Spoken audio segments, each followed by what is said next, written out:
2017 оны 4-р сарын 12-ний өдөр Батцанбөр суманд нэг айлын 4 хүүхэд хоолны хордлогын шинжтэйгээр Улаанбаатар хотод эмнэлэгт хүргэлээ.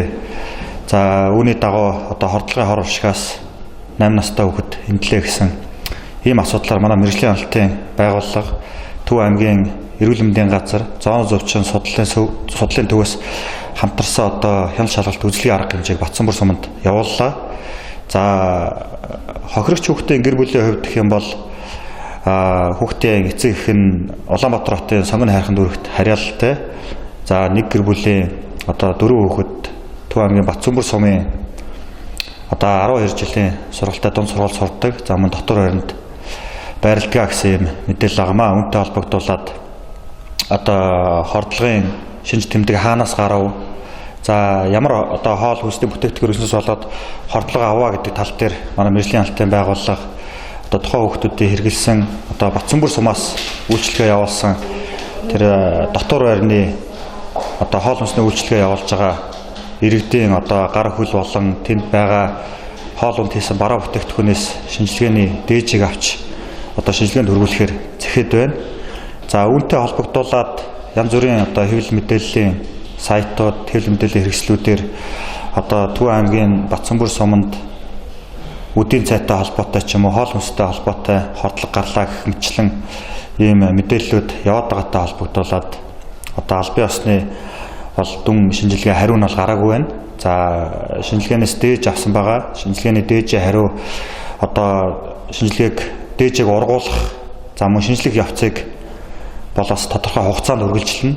За эхний ээлжийн мэдээлэлээр бол тухайн авсан шинжилгээний дээжийг шинжилгээнд хамруулахад дээж ургуулах хугацаа гэж байдаг. Энэ хугацаанаас багадаа нэг 24-өөс 48 цагийн хооронд үргэлжлэнэ.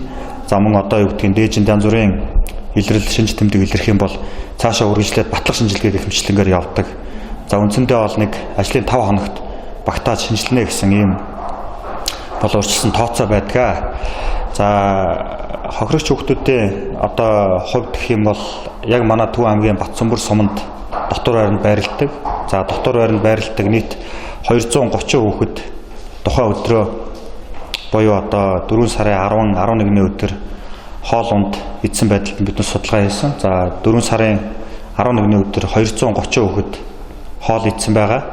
За өглөө 9 цагаас өглөөний цайнд бол хүүхдүүд харцай, боов гэх мэтлэн хөнгөн хүнс хэрэгэлсэн. За өдрийн хоолнд гэх юм бол гурвалжин будаа, цагаан будаатай хуурга идсэн гэсэн ийм мэдээлэл байгаа. За үүнээс тодруулах юм бол 230 хүүхдээс нэг айлын 4 хүүхэд хордог болсон шалтгааныг нь тухайн мэргэжлийн хүмүүс мэргэжлийн байгууллага шалгаж тогтоогоод за ямархуу хоол хүнсээс болж хордлого авсан бэ гэдэг нь шинжилгээгээр тогтоогдох учраас урьдчилан биднээс мэдээлэх боломжгүй байна. Тэгээд хэвлэл мэдээллийн байгууллагад уриалахад энэтэй холбоотой мэдээллийн талаар буруу зүрх мэдээллийг иргэдэд өгөх ийм үйл ажиллагаа явуулахгүй байхыг хүсье.